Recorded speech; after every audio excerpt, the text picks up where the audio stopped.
विधानसभा के स्थायी अध्यक्ष कौन थे? सभी क्वेश्चन साथियों इंपॉर्टेंट क्वेश्चन है, आप अच्छे से इन प्रश्न को जरूर याद कर लीजिए क्योंकि आपके पेपर में साथियों 100% यहाँ से आपको प्रश्न देखने को मिलने वाले हैं। तो संविधान सभा के स्थायी अध्यक्ष आपसे पूछा है कौन हो जाएंगे, तो याद रखिएगा साथियों संविधान सभा के स्थायी अध्यक्ष कौन थे? तो याद रखिएगा डॉक्टर राजेंद्र प्रसाद जो है ये संविधान सभा के स्थायी अध्यक्ष थे। ऑप्शन ए यहाँ पे सही जवाब होगा। चलिए आगे देखिएगा साथियों, प्रश्न पूछा है कि लाल फास्फोरस का प्रयोग किस कार्य में किया जाता है? तो लाल फास्फोरस का उपयोग जो साथियों किस कार्य में किया जाता है? तो याद रखिएगा साथियों लाल फास्फोरस का उपयोग जो है यह किस में किए जाते हैं? तो माचिस बनाने में किए जाते हैं। ऑप्शन ए आपका सही जवाब है, माचिस बनाने में किए जाते हैं। अगला प्रश्न देखिएगा साथियों, यहाँ पे क्वेश्चन है कि भारत की प्रथम महिला प्रधानमंत्री कौन थी? बताइए साथियों कि भारत की प्रथम महिला प्रधानमंत्री कौन थी? साथियों आप लोग आंसर लगाइएगा क्योंकि आपको हर एक क्वेश्चन को 5 सेकंड का समय हम दे पा रहे हैं ताकि आप लोग जो है ना आंसर दे पाएंगे। तो बताइए यहाँ पे कि भारत की प्रथम महिला प्रधानमंत्री कौन थी? तो याद रखिएगा साथियों भारत की प्रथम महिला प्रधानमंत्री थी इंदिरा गांधी। ऑप्शन ए यहाँ पे इस क्वेश्चन का सही जवाब है, इंदिरा गांधी। अगला प्रश्न है साथियों यहाँ पे कि ध्वनि की तीव्रता की इकाई क्या है? बताइए साथियों कि ध्वनि की तीव्रता की इकाई क्या है? तो याद रखिएगा साथियों ध्वनि की जो तीव्रता की इकाई है यहाँ पे क्या हो जाएंगे? तो ध्वनि की तीव्रता का इकाई हो जाएंगे डेसिबल। ऑप्शन सी इस क्वेश्चन का सही जवाब है, डेसिबल। आगे देखिए साथियों, प्रश्न दिया गया है कि मानव शरीर में लाल रक्त कण कणिकाओं का निर्माण कहाँ होता है? तो मानव शरीर में लाल रक्त कणिकाओं का निर्माण जो साथियों कहाँ पर होता है?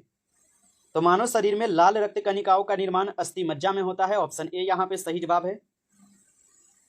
अगला प्रश्न के साथियों क्वेश्चन है कि भारत छोड़ो आंदोलन, बताइए साथियों कि भारत छोड़ो आंदोलन जो ना कब प्रारंभ हुआ था? तो भारत छोड़ो आंदोलन जो साथियों कब प्रारंभ हुआ था?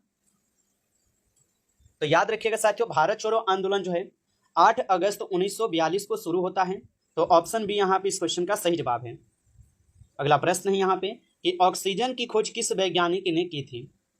बताइए साथियों कि ऑक्सीजन की खोज जो है किस वैज्ञानिक ने की थी? तो याद रखिएगा साथियों ऑक्सीजन की खोज जो है यह किस वैज्ञानिक के द्वारा किए गए थे? तो ऑक्सीजन की खोज किए गए थे प्रिस्टले के द्वारा। ऑप्शन ए यहाँ पे सही जवाब है, प्रिस्टले के द्वारा। अगला प्रश्न है साथियों यहाँ पे कि ब्लड प्रेशर मापने का यंत्र क्या कहलाता है? तो ब्लड प्रेशर मापने का यंत्र साथियों क्या कहलाता है? तो ब्लड प्रेशर मापने का जो यंत्र है साथियों स्पिग्मो मैनोमीटर कहलाता है। तो ऑप्शन ए यहाँ पे आपका सही जवाब है, स्पिग्मो मैनोमीटर हो जाएंगे। अगला प्रश्न साथियों यहाँ पे कि भारत में राष्ट्रीय आय की गणना कौन करता है? बताइए साथियों कि भारत में राष्ट्रीय आय की गणना जो है कौन करता है? तो भारत में राष्ट्रीय आय की गणना करते हैं कौन? तो केंद्रीय सांख्यिकी संगठन के द्वारा जो है भारत में राष्ट्रीय आय की गणना होता है। तो ऑप्शन ए यहाँ पे सही जवाब है। अगला प्रश्न साथियों कि दूध में कौन सा प्रोटीन पाया जाता है? बताइए साथियों कि दूध में कौन सा यहाँ पे प्रोटीन है जो कि पाए जाते हैं? तो याद रखिएगा साथियों दूध में जो है केसिन पाए जाते हैं। ऑप्शन यहाँ पे आप लोग का बी सही जवाब है, केसिन। अगला प्रश्न है आपका संविधान सभा को कब जो है ना लागू किया गया था? तो भारत में संविधान सभा को कब लागू किया गया था? तो भारत में संविधान सभा को साथियों 26 जनवरी 1950 को संविधान सभा जो लागू होता है। तो ऑप्शन यहाँ पे 20 क्वेश्चन का सही जवाब है, 26 जनवरी 1950 को संविधान लागू होता है। अगला प्रश्न है कि कौन सी धातु विद्युत की सबसे अच्छी चालक है? बताइए साथियों कि कौन सी धातु है जो विद्युत की सबसे अच्छी चालक है? तो याद रखिएगा कौन सी धातु विद्युत की सबसे अच्छी चालक है? तो साथियों याद रखिएगा आप सभी लोग चांदी जो ये विद्युत की सबसे अच्छी चालक है, आप लोग याद रखिएगा। अगला प्रश्न है आपका भारत में सर्वाधिक वर्षा कहाँ होती है? चलिए बताइए साथियों कि भारत में सर्वाधिक वर्षा कहाँ पर होती है? तो याद रखिएगा भारत में सर्वाधिक वर्षा होती है कहाँ पे? तो चेरापूंजी में होती है। ऑप्शन ए यहाँ पे आपका सही जवाब होगा, चेरापूंजी में। अगला प्रश्न है आपका साथियों यहाँ पे कि परमाणु में इलेक्ट्रॉन की खोज किसने की थी? साथियों अभी तक आप इस क्लास को लाइक नहीं किए हैं तो पहले आप इस क्लास को एक बार ज़्यादा से ज़्यादा लाइक कर लीजिएगा। चैनल पे पहली बार जुड़े हैं साथियों तो आप इस चैनल को सब्सक्राइब करके ऑल नोटिफिकेशन को आप ऑल पे दबा लीजिएगा ताकि जब भी क्लास स्टार्ट हो सबसे पहले क्लास का नोटिफिकेशन आपके पास पहुंच सके। तो साथियों आप इस चैनल को सब्सक्राइब कर लीजिएगा। साथ ही साथ यदि आपको रिवीजन के लिए पीडीएफ चाहिए तो आप कमेंट में जरूर बताइएगा। चलिए और बताइए यहाँ पे क्वेश्चन का आंसर कि परमाणु में इलेक्ट्रॉन की खोज किसने की थी? तो परमाणु में इलेक्ट्रॉन की खोज की गई थी साथियों जे थॉमसन के द्वारा। ऑप्शन ए यहाँ पे आपका सही जवाब है, याद रखिएगा।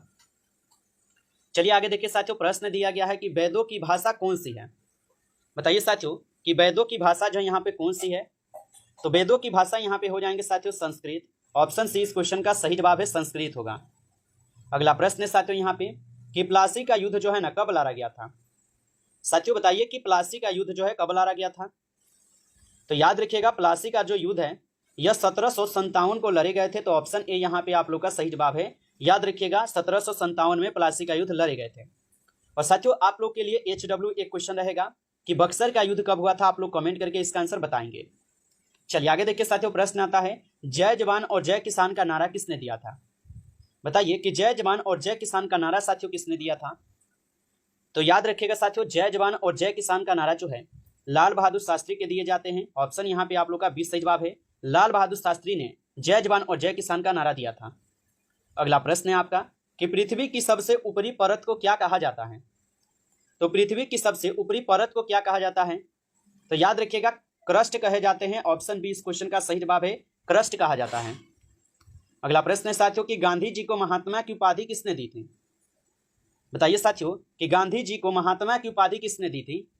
तो याद रखिएगा साथियों गांधी जी को महात्मा की उपाधि दिए गए थे रविंद्रनाथ टैगोर के द्वारा। ऑप्शन बी इस क्वेश्चन का यहाँ पे सही जवाब है साथियों, याद रखिएगा। और आप लोग कमेंट करके बताइएगा साथियों कि गांधी जी को राष्ट्रपिता किसने कहा था।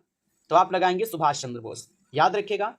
चलिए आगे देखते हैं अगला क्वेश्चन क्या है। क्वेश्चन है सोडियम क्लोराइड का यहाँ पे सामान्य नाम क्या है। तो सोडियम क्लोराइड का यहाँ पे सामान्य नाम आपसे पूछा है साथियों। तो सोडियम क्लोराइड का यहाँ पे सामान्य नाम है नमक। ऑप्शन यहाँ पे साथियों 20 क्वेश्चन का सही जवाब है नमक।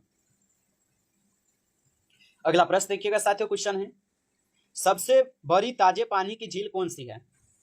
तो सबसे बड़े ताजे पानी की झील कौन सी है। तो याद रखिएगा साथियों बैकाल झील जो है ये सबसे बड़ी ताजे पानी की झील है। ऑप्शन सी सही जवाब है बैकाल झील। अगला प्रश्न है कि वह प्रक्रिया जिसमें ठोस सीधे गैस में परिवर्तन होता है क्या कहलाता है। तो वह प्रक्रिया जिसमें ठोस जो है सीधे गैस में परिवर्तन होता है क्या कहलाती है। तो साथियों याद रखिएगा ऊर्ध्वोपातन कहलाते हैं। ऑप्शन सी इस क्वेश्चन का सही जवाब है ऊर्ध्वोपातन। अगला प्रश्न है कि आर्य समाज की स्थापना किसने की थी। बताइए साथियों कि आर्य समाज की स्थापना किसने की थी। तो याद रखिएगा साथियों आर्य समाज की स्थापना स्वामी दयानंद सरस्वती के द्वारा की जाती है। ऑप्शन सी इस क्वेश्चन का सही जवाब होगा, स्वामी दयानंद सरस्वती के द्वारा आर्य समाज की स्थापना हुई थी। अगला प्रश्न है साथियों यहाँ पे कि ओजोन परत मुख्यतः वायुमंडल के किस भाग में होती है। तो ओजोन परत मुख्यतः जो है ये वायुमंडल के किस भाग में होती है। तो याद रखिएगा साथियों ओजोन परत जो है ये मुख्यतः जो है वायुमंडल के समताप मंडल में पाई जाती है। ऑप्शन बी इस क्वेश्चन का सही जवाब है समताप मंडल। अगला प्रश्न है साथियों कि भारतीय राष्ट्रीय कांग्रेस की स्थापना कब हुई थी। बताइए साथियों कि भारतीय राष्ट्रीय कांग्रेस की स्थापना कब हुई थी। तो भारतीय राष्ट्रीय कांग्रेस की स्थापना जो है 1885 में होता है। ऑप्शन बी इस क्वेश्चन का सही जवाब है 1885 में हुआ था। और पूरा अगर डेट पूछे साथियों तो याद रखिएगा कब हुआ था 28 दिसंबर